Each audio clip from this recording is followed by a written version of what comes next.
Good morning, everybody. Welcome to the Midwest Center for Nonprofit Leadership's Nonprofit Navigation Series. Today's topic is Beyond the Nominating Cycle, Making Board Recruitment a Year-Round Mission-Driven Strategy. We are featuring my very good friends, Mooney Burns and Nicole Jacobs-Silvey. My name is Tom Van Sage. I am the Managing Director of the Midwest Center for Nonprofit Leadership at UMKC. Just a quick note on the Midwest Center. We're just proud to be a catalyst for innovation and collaboration across our civic landscape. Our mission is to strengthen the capacity, impact, and sustainability of our region's nonprofit sector through cutting-edge research, transformative education, and dynamic leadership development. We envision a Kansas City region powered by a vibrant, mission-driven organizations where bold leaders unite to foster opportunity, build trust, and champion the well-being of our entire community. We're kind of doing something a little different this morning. We are actually physically live, even though we're on Zoom, but we're here at the Block School, and I'll be facilitating our conversations with these two inspirational leaders and powerhouses in every sense of the word. I'm going to ask each of them to introduce themselves to get started. So, Mooney Burns, if you could start. Hello, everyone. I'm Mooney Burns. It's a mouthful. I apologize for that. I see some friendly faces on the screen. I love the people that are letting us see your smiling faces. I have been in the nonprofit ecosystem for over 30 years, primarily in the fundraising space. A couple of years ago, made a little bit of a career change and pivoted from higher ed development and into the consulting world of fundraising, and also came alongside a philanthropist and founded a nonprofit program called OnBoard KC, and that's what we're going to talk about a little bit more today. Great. And Nicole. Thank you so much, Tom, for having us here today. I'm Nicole Jacobs-Silvey, another mouthful of a name. It's trifold, but I am the president and founder of Connection Coach KC. And what I started with was connecting people intentionally in authentic ways to build out their networks, and then built that into a DEI practice. So I have been doing consulting and coaching around that topic. And what I will be speaking about today is my most proud work is in the Board Diversity Initiative, where I am the lead consultant. I, like Mary, had been in the not-for-profit sector for 20 plus years before starting my own business, and feel it's an honor to walk alongside you in philanthropy. Thank you for having us today. All right, well, good. This will be fun. I'm really glad we're doing it this way. If you have questions, which we hope you do, yes, please put them in chat. Cindy Loffer is monitoring that, and we will definitely be taking time for questions as we get further down the road. But let's start with just, we have two really awesome and newish initiatives in our Kansas City nonprofit community. Let's start with the Board Diversity Initiative. So Nicole, tell us a little bit about that. And I'm especially interested, the word diversity, DEI, I'm not afraid to say it. I think we need to keep talking about it. It's more important now than ever. So tell us about BDI. Thank you so much, Tom. And you are very familiar with BDI because we've been speaking about this in the Block School in Tom's classes for some time. But essentially, BDI is the Board Diversity Initiative, and it began with the intent, leading with intent article that came out that in 2019 that said that diversity of boards was still a primary issue across our sector. And those of you that are on the screen, I know this is no new news to you. And what they were mostly intrigued about was that in 30 years, the needle had hardly moved in diversity on boards, even though it was a top priority. And so at that time, Support Kansas City decided to do something about it, starting with recruitment efforts and thinking that we need to build a pipeline that changed these statistics. After that, we decided that that wasn't enough. How do we in a robust way, build out diversity on boards? Because it's more than just recruitment. And so we looked at also the training aspect so that we could train boards to have a culture of inclusion that starts with inclusive leadership and shared power. And then it became a robust program that has three components: training, coaching, and activation. And I'll share more about that in a bit. All right, great. Thanks, Nicole. And then Mary, OnBoard KC. Tell us about that. Yeah, kind of a sister program to BDI, if you will. So OnBoard KC exists to connect ready-to-serve volunteers with their right fit nonprofit for either committee, service or board service, so a leadership role. We also recognize that it's not enough to just fill seats, but that there's more to that as far as in that recruitment stage, in the vetting stage, and the onboarding stage. And so we also offer a suite of services, many in partnership with BDI, that prepares people for boards and then prepares boards to onboard new members and to lead with that equity lens. Great. So yeah, we have two awesome initiatives. Both of our founders of these initiatives are here in the room with us this morning. Obviously, board recruitment, board retention, recruiting the right board members is so important. And I know every board struggles on those fronts. So, and I'm not gonna, you guys can fight over who answers the questions, but what led to the founding of each of your organizations? Yeah, you were first. Yeah, you've mentioned that already a little bit. Thank you. But... So after the Leading with Intent article, really we looked at, and if I talk about my own lived experience, my board service, I was often one of the only either people of color or women on the board. And so it really resonated with us. The inauguration started with thinking, why has the needle not moved in 30 years? And what we realized is what gets measured gets done. And there weren't specific goals that most boards had around board diversity, or it was one of those other duties as assigned. It fell down in hierarchy of needs within organizations. We're trying to keep the lights on, meeting the needs of the mission, meeting the needs of the clients served, that board diversity was just that thing that was on the side. We felt like to start the Board Diversity Initiative gave intention to action, that all the things that we had talked about, it would provide more of a plug and play, a comprehensive program that organizations could activate and have intentional design so that they can continue to build diversity and not just limp along with a one-off program here and there or once a year training. And so what we continue to do was just build out that robust program over the years. Very good. All right, Mary. Mine, I love this question because I love the story. So a couple of years ago, I got to the great privilege and experience of going on like a 6 to 7 month listening tour with our nonprofit ecosystem. And I started specifically intentionally with the nonprofit space.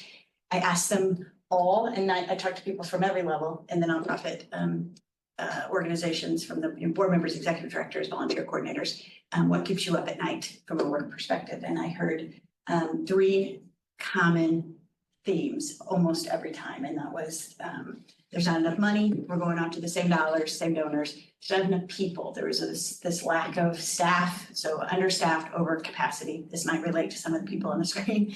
And then the third issue that came up every single time was around board governance. And it was a range. It was either our board's too engaged, our board's not engaged enough. We're not in our bylaw compliance because either board members had well past their bylaw or their term limits, or they didn't have the number of seats filled that they needed to have filled. And just this feeling of not knowing either where to start or realizing how much time it took to be able to do this very, very thoughtfully, wanting to do it, understanding the need to do it, but then not understanding how to really access that volunteer pool base.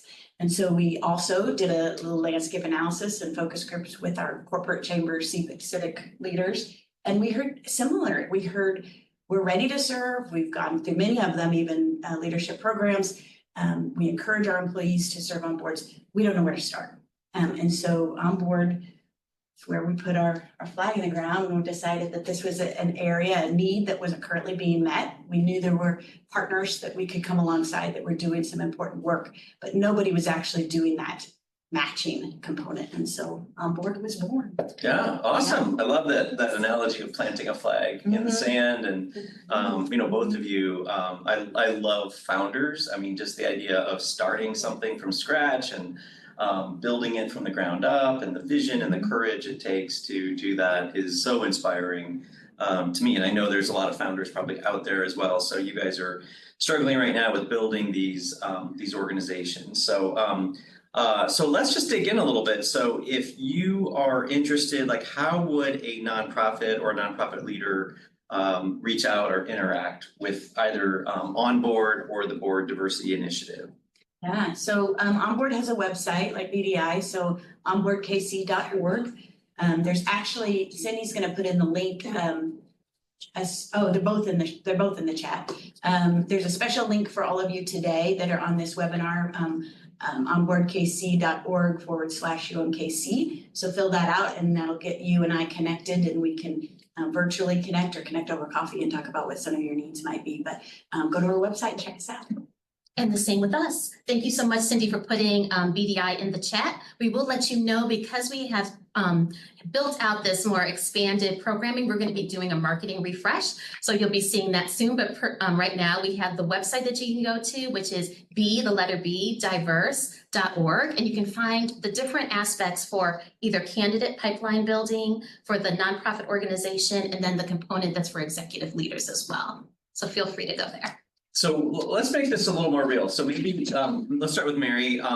Can you don't have to use names, or you could use a name, but what is it? So maybe give us an example. What does that look like for an individual that has done that? They have wanted to be matched up with a board. How has it gone? What's the success look like? How long does it take? Yeah.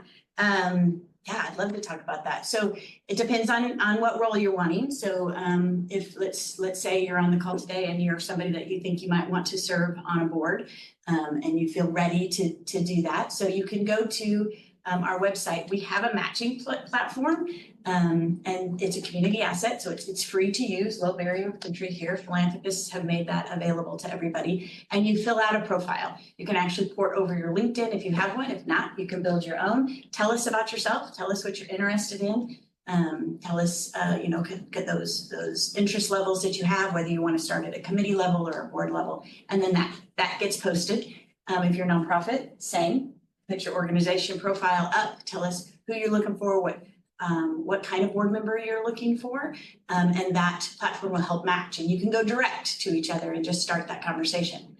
What I'm finding. Yeah, what are you finding? My lived experience is that most people want to have that conversation before they post anything or before they hit green light go. So I am having daily coffees and virtual conversations with nonprofits and with people, because some nonprofits need a little bit more extra work, and I think we'll probably dig into that a little bit before they know how they start to recruit, and that's important. I like to have those conversations, and it's same with individuals. They're asking themselves, "Am I ready? I think I have some talents and gifts to give, but do I have to know Robert's Rules of Order?" There's certain things that I'm talking them through.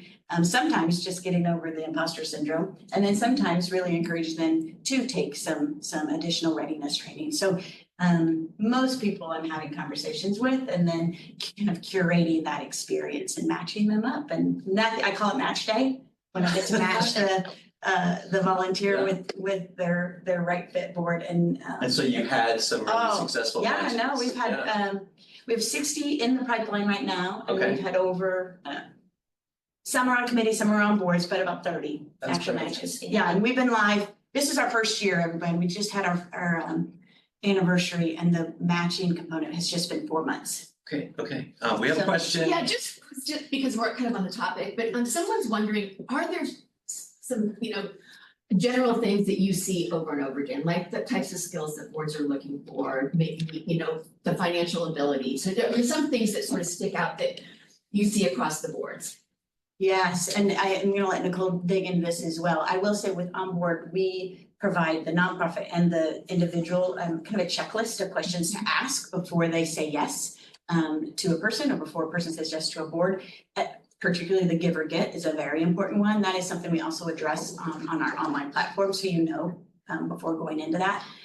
Give or get, meaning board members contributing themselves or bringing fundraising, bringing donors in, or corporate donors. Yes, thanks for describing that. Yeah. So there is typically, it is not unusual that a board would want to have 100% giving. Yes. There's different ways you can do that now, and people are doing that so that you can have a more robust board of representation. So oftentimes you will contribute a certain amount, or you will go and get that from your network or your company. I've seen a lot of personal meaningful gifts. That's right. That's much more of a trend now. And you want to answer the question, then I want to circle back to kind of drilling into what this looks like for BDI in terms of clients Sure. and how they kind of come in and what they do. So, Thank you, but yeah, Tom. maybe you can answer the And question. such a valuable service that Mary does. That match is so key and just crucial. And what I'm seeing is, and I should step back a little bit. Before I started BDI, I did At the Table, which was under my business. And what I started that from was individuals coming to me pretty consistently and saying, who do you know? That was the question that was used for recruitment of individuals on boards. And I quickly learned that when they said, who do you know? They meant, who did I know that had a similar cultural identity, maybe even gender, socioeconomic, and education level to myself. And what we do is try to use a board matrix to help build out how you're selecting individuals so that there's representation and a varied amount of voices at the table. That was what was consistent when I was doing my lived experience review and reflection, but also the data says the same. So I think people are mostly looking for those who are thought leaders. They want to see people from geographic differences, those who match the community served, very similar to what Mary was saying. And the specific questions that we give people to vet organizations really helps those candidates identify organizations that work for them, but also those boards to select those individuals that will most meet their needs at that time. And so I know that the BDI process is more than just a match. I mean, you guys have a year-long, months-long process. What does that look like? And once you get somebody into, somebody says, yes, I want to do the board diversity initiative, maybe kind of talk about that. Sure, thank you, Tom. So we have a continuum of services at the table here, which I think is what is really needed to make the systemic change that we're seeking. So for the board diversity initiative, what we do is we have organizations. So the full board would engage in a process that goes over a year. And that sounds really intense, and it's meant to be an ongoing process to create that ongoing change. And so it's a quarterly session. There are modules. The first is a retreat. It's a 4-hour retreat that gets the foundation. And I never answered Tom's question effectively when he talked about not being afraid of diversity. This goes into looking at what are the reasons why our boards are not diverse. We talk about it, but what are the systemic reasons around that? And we look at that in a deeper level. Each of the sessions, instead of just talking and having awareness, then we want the activation. And that looks like digging into specific policies that lead to the practices within boards, because we want to shift that culture with the idea that not only will you recruit individuals from diverse identities, but if you have voices at the table and shared power, then you're going to retain those individuals. So we do that for a year, as I said, quarterly, with some engagement in between. And then the executive leader has a component that we added, and Tom happens to be the coach for that. There's executive coaching for that leader. What we found is being the executive director and working with the board, there's no one that you can really talk with about these issues one-on-one. And that coaching helps build and sustain not only that leadership voice, but helps that leader walk alongside the board and often the board chair to make sure that people are, that culture is shifting in the ways that we want it to. So it started with wanting to build the pipeline of candidates, which is still crucial and vital to what we do, into when we recruit them, what are they being recruited into and how can we affect change there? And that's been the bulk of what BDI has done and the part that we find to be different than other programs that we see across the city. Yeah, and I know that as an executive coach in the program, it's been so fun to walk alongside the executive directors and really talk with them and then see your trainings, you and Blake, and how you guys unroll that. And really it is it's really creating a welcoming culture of the board that's there and really transforming that over time. And so, but and I'll ask you a tough question too, but a tough question, Nicole, for you. Sorry, I know it's early, but how has this initiative changed since January, since we have our new president who has really totally de-emphasized diversity and just taken it off the table? I mean, I know you launched this before that, but how is this initiative changing, or is it changing? Maybe you could just kind of talk about like more recently what life is like. Thank you so much, Tom. This is a question that I get a lot. And so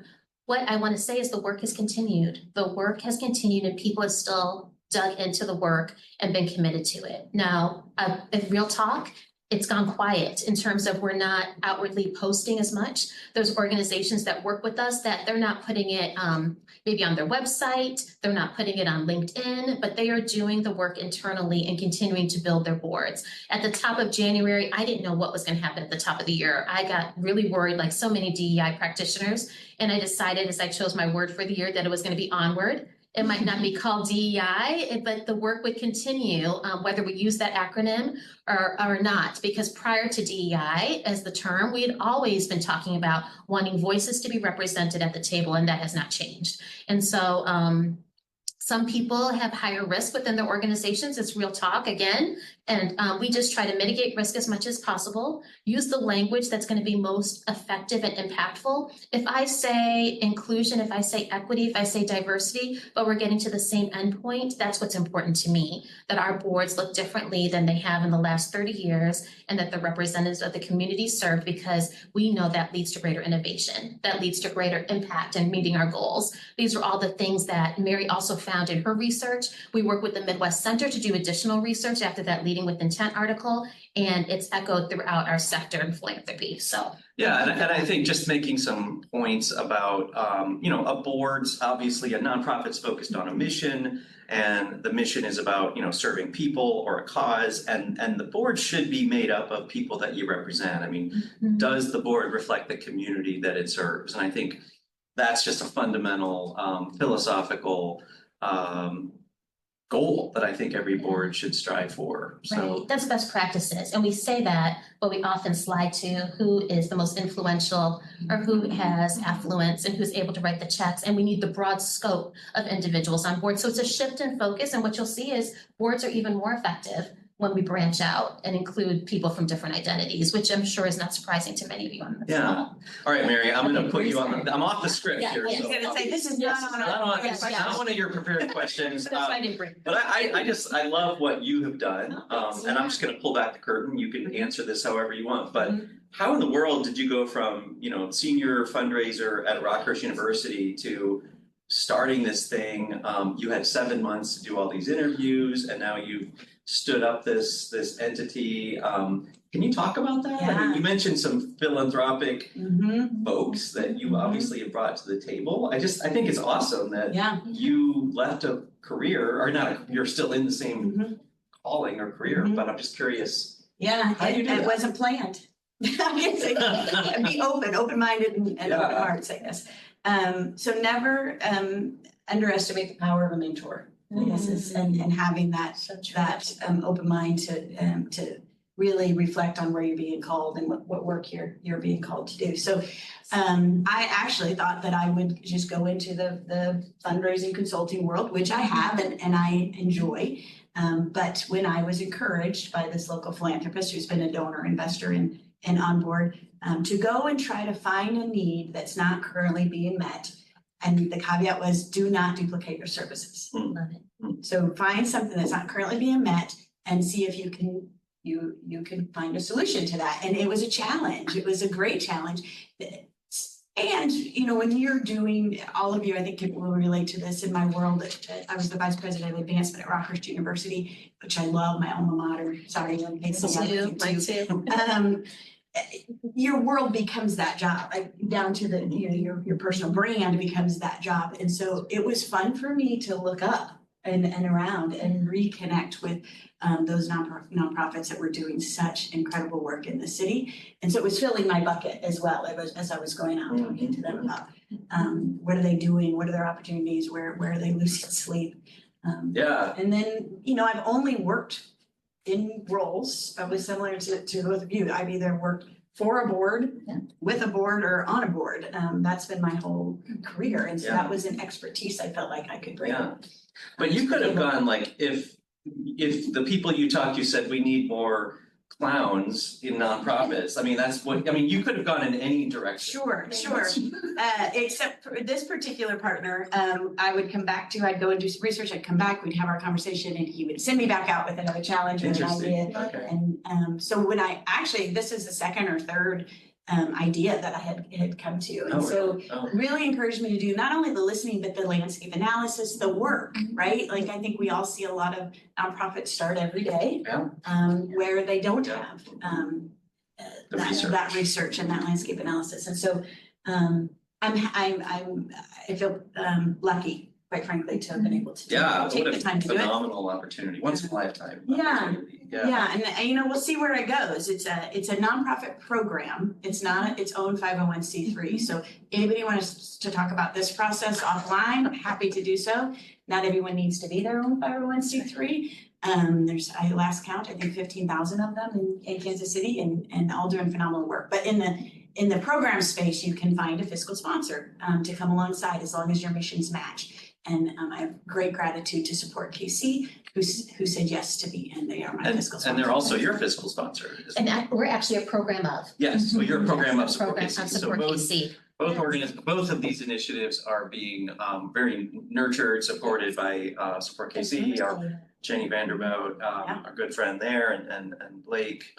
So we appreciate their support, because without them, you guys are kind of like rowboats out on the ocean. You need some tethering. So well, I don't know, any questions yes, we have some questions. So let's just jump into one of those. You've kind of touched on this, but I want to sort of just see if there's a biggest obstacle to matching volunteers. They talk about too, a lot of the stuff that I think you probably go through in the preliminary discussions about, do they understand expectations? Do they need training? Are they equipped? Financial piece, all that sort of stuff.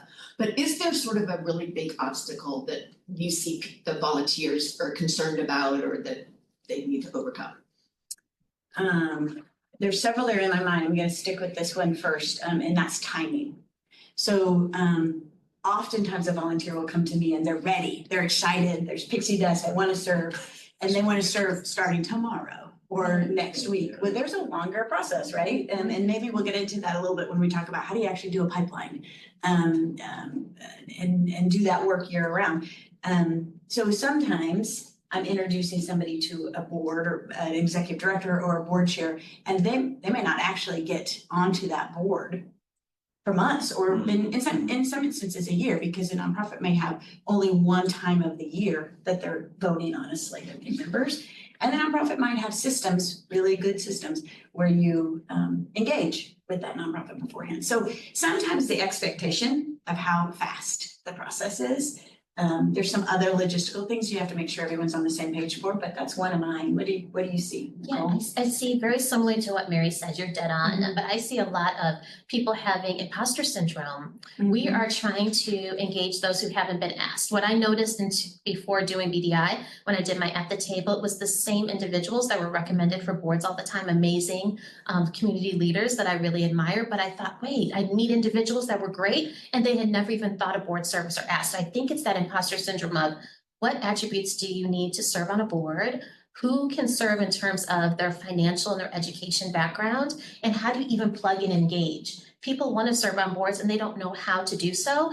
And I know most of you on this board or on this call are saying, just have coffee with me. We have a low barrier to entry in our city for the most part. I say people are usually 2 phone calls, text, coffee meetings away from getting into contact with. But I think that's it, this myth of it's something in this hierarchy that they're not able to have access to.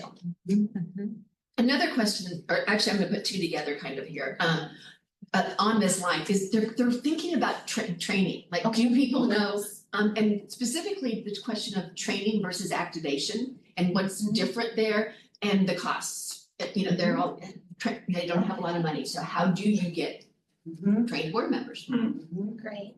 Nicole's working on a readiness training right now. I don't know if that's ready to start talking about. Yes, thank you so much for saying that. So we just recently with a corporate sponsor did a readiness training, and the readiness training was awareness to how to activate. So it was everything from what is a board? What is the role of a board member? What are the responsibilities? What's the time commitment? All of the nuts and bolts. So we have that as a plug and play. That's about an hour session. We also have what we call a candidates cohort, which is intended to be a half day and then a full day. And we'll be starting that with our partner Gift. They're going to be hosting it for us, that we will bring people together for the same thing, but more robust. We're going to talk not only about how to be on a board, but how to do your profile.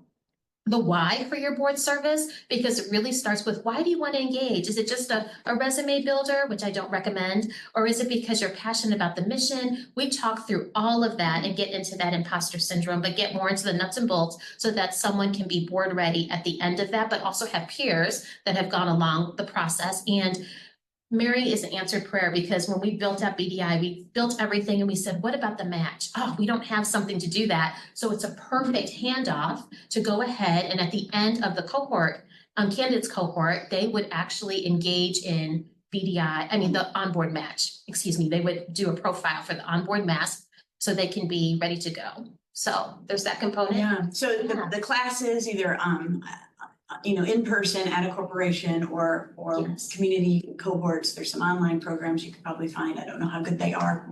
I can endorse Nicole's. And then I do some individual conversations. So particularly with the nonprofit, I'm going to talk to you about do you have a job description for all your board members and for your different roles on your job board, so that you can give something to a person of, this is what you'll be doing. These are the expectations. What does your onboarding look like? What kind of orientation are you going to do with your new members?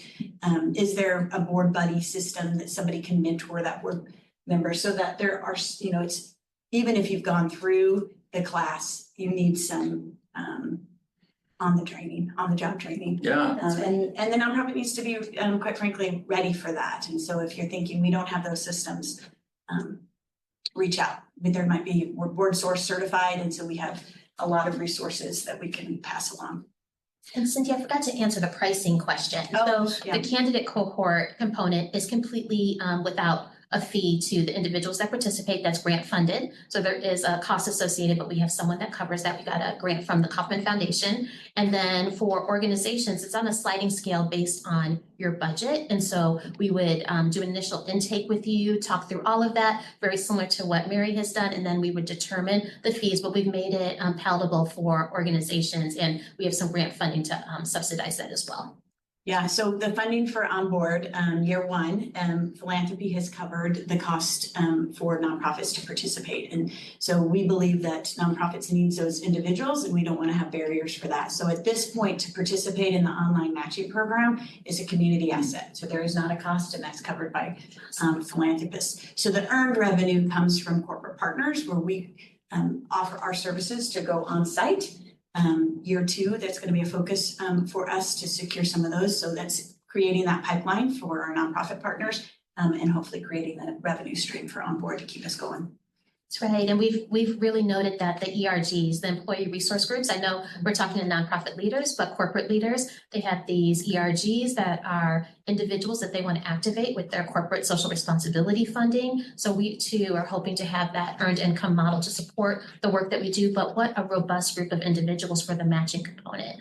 Those are folks that are from diverse identities, that are leaders in our community that can serve on nonprofits, and often those corporations will support their individuals that get placed on board. So we feel like it's a match that's ready to happen in our community, and we're continuing to work on.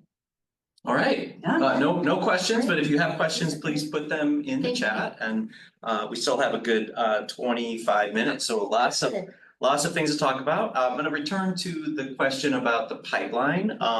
And I think when we think about pipeline, it's the pipeline of potential board members coming into a board, but then also current board members. I think really keeping your current board engaged and enthusiastic, showing up, contributing, serving on committees. How do we do that? How do you keep those pipelines engaged, enthusiastic, and excited about the work of serving as a volunteer on a board of directors? Yeah.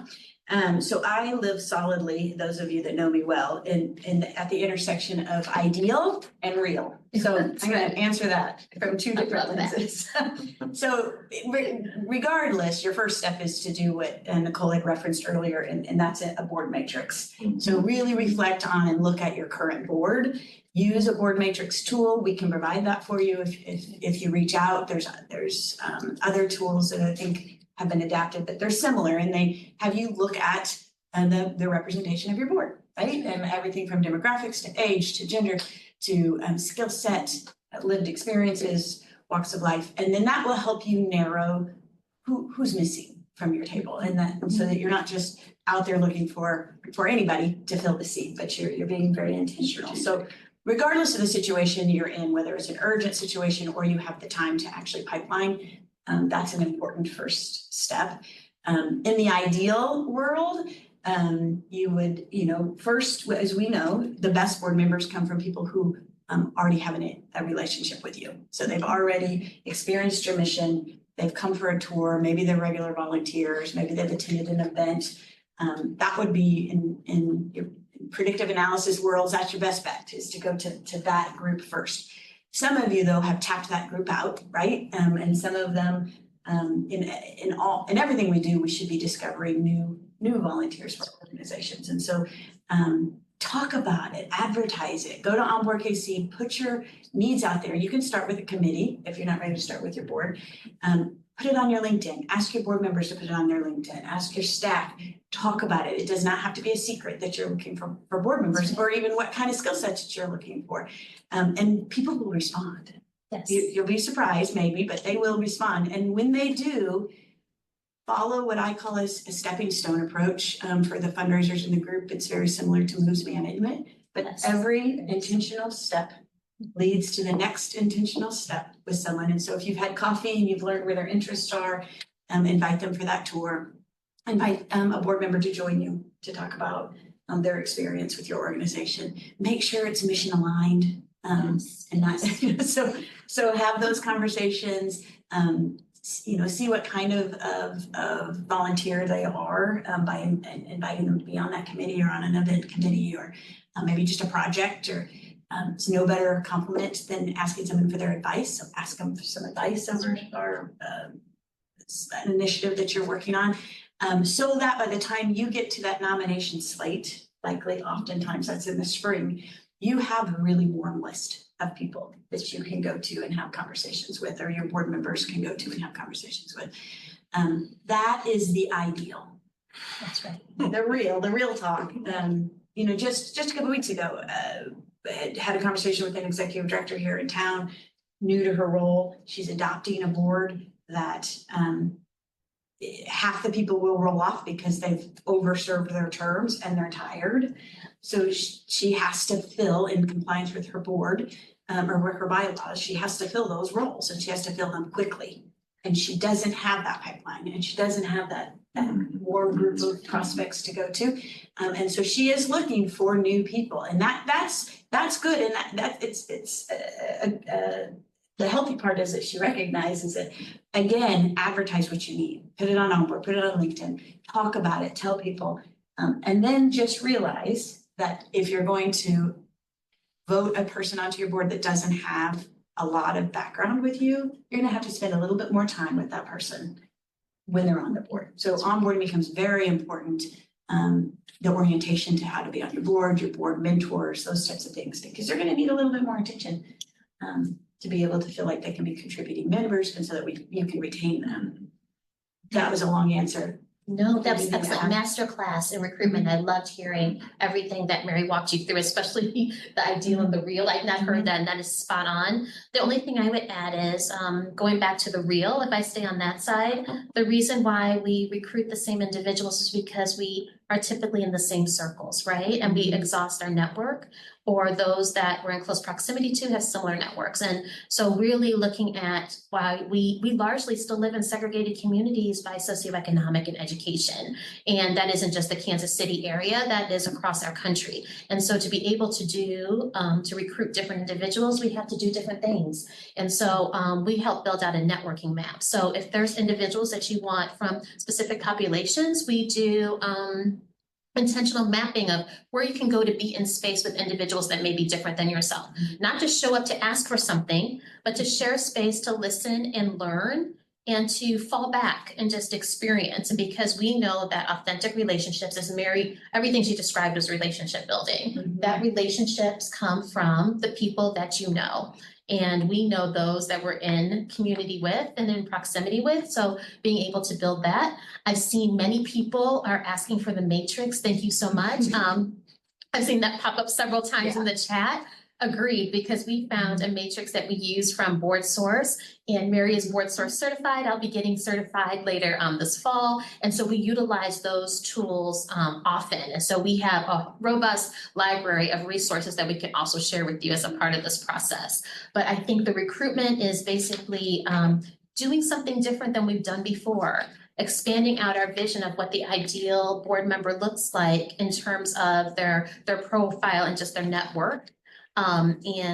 Thinking about what the mission yields and who we serve. I think that's the most important part. If I just layer that onto really what Mary said, step by step is perfect. The moves management, I love that. Yeah, so you both talked about, I think, recruitment keeping that pipeline active and engaged. But what about those board members that are there, they're tired, they're just kind of running out of steam? I mean, what would you suggest for our nonprofits on the call this morning to do, or how do we engage those board members? Yeah, we see that a lot, don't we? Jump in, Mary, and I'll. They're disengaged, yeah, we'll build off each other. So Nicole mentioned relationship building, it's also community building, right? Like, so we know this from our own experiences, it's hard to not show up for your community. And when you have a personal relationship with the people around the table, you feel accountable to them. So I think there's several steps to take. One, realize that why they're there, first and foremost, is because of your mission. So are you making sure that the board is getting opportunities to engage in that mission and hear about the mission, or are your board meetings all reporting? You know, so I'd ask myself that, you know, how involved are they in the mission? And then recognize that people get on boards for the mission, but also it's not shameful to say that there's real true benefits to a person that serve on a board, some professional development that they get, everything from strategic planning to decision making. One of the big ones is building their network. And so give them opportunities to socialize with each other. I've seen this happen with some local ones in the BoardSource trainings and network. That's a national group, and so I'm exposed to a lot of different ideas. And there's just a few ones that I'll share with you that I thought were really good. And asking your board members to host coffees or happy hours at their places, completely outside of your organization, led by the volunteers, just to build relationships so they know each other. This was outside of Kansas City, and I love this, so steal this idea. The executive director asks her board members, if your company's sponsoring a table, hopefully they're sponsoring a table for you, but sponsoring a table out there in the community at the chamber or another nonprofit, and you're responsible for filling that table, will you fill that table with our board or members of our staff, at least partially? It gives them a really cool experience together to get to know each other, and it gives you a chance to see somebody else's event and get some good ideas. So I thought that was a simple thing that maybe you could do, but build community so that they have relationships with each other and feel like one team. Great. Anything you want to add? You know, that was excellent. I'm going to put on my board chair hat. And when I have been chairing a board, I realized there was some disengagement. And what I noticed we weren't leading with questions and curiosity, and we weren't engaging the board members intentionally. We were reporting out. And I know many of you can report, kind of relate to that you're reporting out on different reports instead of asking questions and thought leadership. People want their voices heard and valued. And so I also, in addition, if there were some quiet board members, I've tapped them on the shoulder in coffee and said, hey, you have this expertise. I could really use your assistance. People love to be asked on a one-on-one because many are just falling back and listening, especially when we're in a room where there's different titles. I noticed that those with the more senior leadership titles get the stage, get the mic a little bit more. Not to say that there aren't other people who have interests and knowledge to share, but they tend to fall back. So doing that as well, and then leaning into board buddies that Mary mentioned. I think having someone that is waiting for you at the meeting, we won't show up if there's a storm because of the meeting, but we will show up to see that person that is waiting for us. So I think that's crucial. Also talking to those individuals on the board about what their goals are. I think this is really neat. I've seen some boards do this, and we've adopted this on one of the boards that I chair, where someone comes in and we talk about, where do you see yourself in 3 years with this board? So some said board chair. And so we work intentionally to give them opportunities to engage and be on committee chairs, to walk alongside the board chair, to ask questions, so that it's more interactive than just sitting with documents in front of you, reading reports, hearing the report out, and clapping. I love the social settings too. Being able to socialize outside of board meetings is everything, because we're rushing in, we're rushing out, and we don't have as much time to connect in the ways that we want to. Definitely. That's it. I'm sure we have more questions. Okay, I do have, one I just kind of want to confirm, I think, so people have been asking for the matrix, for the stepping stone. Do you have a guide for that? Do you have, you mentioned the network mapping. Yes. Is it best, do you guys have these on your website? Can they go get them, or do you recommend they just reach out to you? How should people get a hold of these things? Because I think people are interested. Yeah, I think just email us. Yeah, I think email us is the best. And you've heard Tom reference Blake Peterson is my co-facilitator and co-partner in the work for BDI. And she does so much of that because she's an employee for Support Kansas City. So she's often the person that you email. So I wanted to make sure that was known. And there might be, the board matrix is the easiest one, so I think this gets sent to you, is Yes. this correct, Cindy, this webinar? Perfect. Yes. And we could add the board matrix to it? We can Is that do that, easy? yeah. So we'll send the board matrix with this. Yep. Yeah. I'll make sure that you get that. The stepping stone, is a visual concept that I offered to you. So it's not a formal framework, but I'm happy to have any conversation with anybody about how you kind of, the way of proceeding with the stepping stone. I just used that term today, so No, I don't love Google it. it. Moves management, if you Google that, that's very, very similar. That has probably more of a framework. But happy to talk to you about it. Love it. Kind of a different twist, we haven't really talked about this yet, but how do you get that first board? I know I get this question a lot. Oh, So when you yes. have, when the board, with members and the organizers of the organization, the founders or whoever are the same people, how do you start to get a board? Oh, my gosh. I almost feel like Tom should answer. Yeah, I was gonna say, And then we'll add on. I your am in expertise. real time working Yes. with a startup organization, and the board was the founder, and well, the founder is basically a couple who have founded this awesome mental health organization, bought a huge property, and they didn't have a real board. It was just the two of them on the paperwork that they filed with the state of Kansas and the IRS. And what I've worked with them to do is they have some of their children involved and paid staff involved, and we just really talked about what were the components that they really wanted. They're in Shawnee, so some local folks. We thought obviously some mental health professionals, some local educators, of course, a lawyer. So they really just and I really tried to encourage them to look beyond just their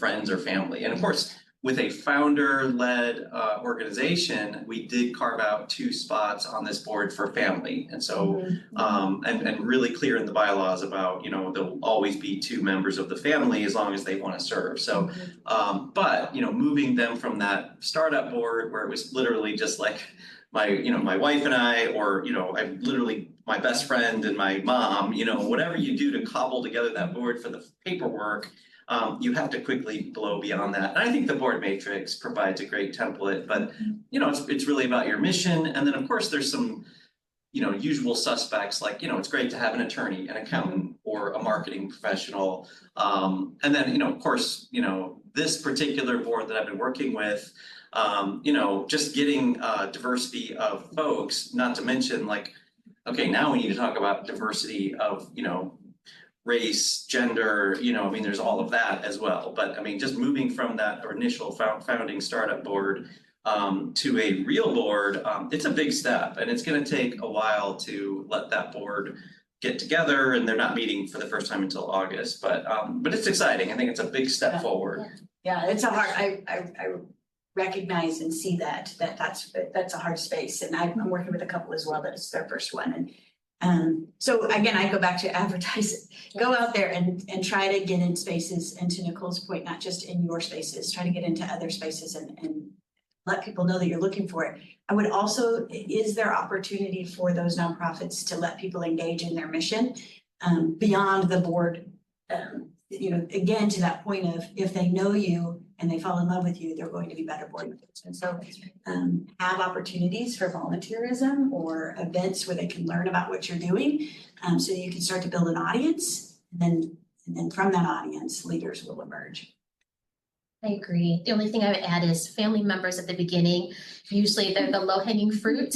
They're passionate because they're passionate about the mission, but they're passionate about you as a family member. I've seen boards that then later, it's hard to shift because how do you ask your family member to roll off? So there becomes a little bit more sticky situations and communication and those boundaries when someone's a family member versus whether they're a board member can become sticky, but we recognize at the beginning that that's crucial. I think friend raising is a real thing, and that Mary really described it, as did Tom. While you're developing your 501c3, start sharing your mission even before you're that 501c3 and build those friends along the way and invite them intentionally to events so that you have them for potential board members. I think that's great. Yeah, and it's hard because especially for a founder, it's about giving up that control. I mean, it's like having a baby and saying, okay, stranger, take care of my child. And it's hard for the founder to say, I don't want to just turn this over to people I don't know or trust. And so it really is it's a struggle sometimes, but I think it's the right struggle to really work towards a board that's made up of, professionals, very diverse, and break beyond that sort of founders, friends and family. So it really is representative of the community that you want to serve. So, but that's a great question. Good question. Anything else? Any other questions, Cindy? A little practical, so any advice on sort of terms? Is there a sweet spot? How do you do the rotating off? Is there certain percentages you should consider? Just sort of some of that logistical stuff about terms and term limits. Well, if you're a brand new board, like what we were just talking about, consider not everyone having the same term limits. That's right. Because then they all roll off at the same time. Right. And so make sure that you stagger them so that you're not in that situation. Your bylaws should lay that pathway out for you. So make sure you're in compliance with your bylaws. It should tell you how many people you should have on your board. And then if you're paying attention to when their term limits are up, you know where your openings are. That's exactly right, Mary. And I've seen where it's 3-year terms with the idea that first year you're just learning the ropes. You're just kind of learning the organization, everything. So you're more activated that second year, and then third year, maybe stepping into leadership. But 2 3-year terms is what I see quite a bit. But I've seen some organizations have 2-year terms. It's whatever your bylaws outline that you think most help you meet your mission. I think that's what's crucial. And it's really easy to fall into the trap of not wanting to do term limits because there's someone really great that you don't want to roll off. And I really caution against that. I like when at least they roll off for a year or 2 and have the opportunity to come back, but just think about intentionally engaging them in other ways. If they are committed to your mission, whether they're at the board table or not, they're going to remain committed if you continue to cultivate that relationship. So term limits, I really feel strongly about. I've worked with several organizations that had people on their board for 10+ years that then they're trying to implement those limits, and it really causes issues. Yeah. It really causes issues later and breaks relationships. And that made me think of an example because if you're rolling someone off and you're worried that you're going to lose connection with that person or engagement with that person, you have an individual plan to keep that person engaged, but you can invite them to be on an advisory council or that type of thing, which is very wise to have. It's also a great way to do pipelining. So if you're a big enough organization that you can have the capacity to manage this, in my former employer at Rockers, we had a great example of this where we had a leaders council, and it's a board, and it's a very effective board, and they have wonderful deliverables. It's also a great way where we would invite people when we were pipelining them for the board to come on to that council, and then they get to know us a little bit better. Perfect. We get to know them a little bit better, and we're very honest about is the board a pathway that you would be interested in. And so even like formalizing an actual advisory group could be a way to pipeline for your board, also a way to keep people engaged after they've had their term. Yeah, and as you were both talking, and I'm gonna use a real name and a real nonprofit, because I know you both know her. Judy Sherry is the Yes. founder of Grandparents for Gun Safety. She's wonderful. Wonderful woman. I've been Wonderful. working with her to help her. I mean, she founded Grandparents for Gun Safety like 2013. It's about 10, 11, 12 years old. And as the founder, I mean, she has just poured her life into it. Now she's she's into her 80s. And so it's like, she wants to slow down. And so helping her really transition, they've now hired an executive director. She stepped away as the board chair. We have a new board chair there. But they're still a tremendously engaged board, and they're all just so excited. They literally are, even with a paid staff, they're still the board is just doing the work. And so, but to really start to get those board members to move into, move off the board is gonna be a challenge because they are so devoted to the work. And it's the healthy best practice to have the term limits and to follow them, even though it can be tough. What's the saying? If you bring somebody in 2 hours away, you have the expert to say what you've been Yes. always saying. That's So right. bring That's Tom, true. bring Nicole, Right. bring one of us Yeah. into your board Yeah. meeting and talk about Yeah. the why it's important and why it's the best decision for the organization. That's so well To said. deliver something that you might feel like they're not listening to. So we're down to just a couple of minutes. I'm gonna go off script again. Sure. Don't I'm used to panic. it. I'm used to it. God bless you. One way to finish up is that I am so proud and so proud of both of you. And I just Okay, yeah. would love to say, I knew you when, I mean, just when we think about nationally, I mean, are there onboard New York's, onboard Boston? Is there a BDI in Cincinnati or Omaha? I mean, do you think that your initiatives have the capability of going beyond Kansas City? Because every nonprofit everywhere struggles with board recruitment, board retention, diversity on boards. Thoughts about that sort of national landscape and how you could become rich and famous doing these things. We did indicate, right, they're nonprofit programs. Right. I use the phrase, I'm holding it lightly, not tightly, so That's good. I don't know. I feel like onboard Denver, onboard St. Louis, onboard Omaha makes a ton of sense. I think it would need to become a program within a larger organization probably at some point versus its own entity. We're gonna make sure we get it right for Kansas City first before we grow, before we're ready. I love that. And thank you so much, Tom, for your kind words, because Tom has been alongside us in so many areas. And I once was a student in his class, so it's gone that far. That's true. I mean, it's really You neat. should have seen her Yeah. when she started. She was a mess. Yeah. A mess, that's right. But what I see is, this isn't a novel idea. I think our approach is novel. So there's different aspects across the country, of course, that are doing this type of work. But I think looking at board culture all the way through to the match, I've not seen that. So I think there's some uniquenesses there. I tend to think our philanthropic community in Kansas City is extra special. The people and the leaders that are engaged here, I mean, we've been noted nationally, so we'll just see where it goes from here. But in the meantime, we're so excited to be a part of the sector. And we're involved in this for so many years because we love it. And Tom joked about rich and famous. We'll be rich and famous if we feel like we made an impact. That's right. Like the impact is what we're so engaged and connected to, and we've already seen the seeds of it. So we're thrilled to see where it goes next. Well, Yeah, I thank you was for that. totally kidding about rich and I famous. know. None of us came to No, this work no. to be rich and famous, but it's about mission. That's right. We are out of time, Yeah, but do that's fast. either of you have anything else you want to say before we wrap up? Well, think Final about it words. then. I'm glad, thank you, Cindy, for your Yeah, support yeah, on thank you for screen. inviting Yeah. us. Yes, and having us, and we'll send the additional information Yes. you requested along with a recording of this session today. Reach Yeah, If they need. yeah. Reach out, email us, link in with us, go to our websites. And if you have thoughts or ideas for future navigation sessions, we are open for those.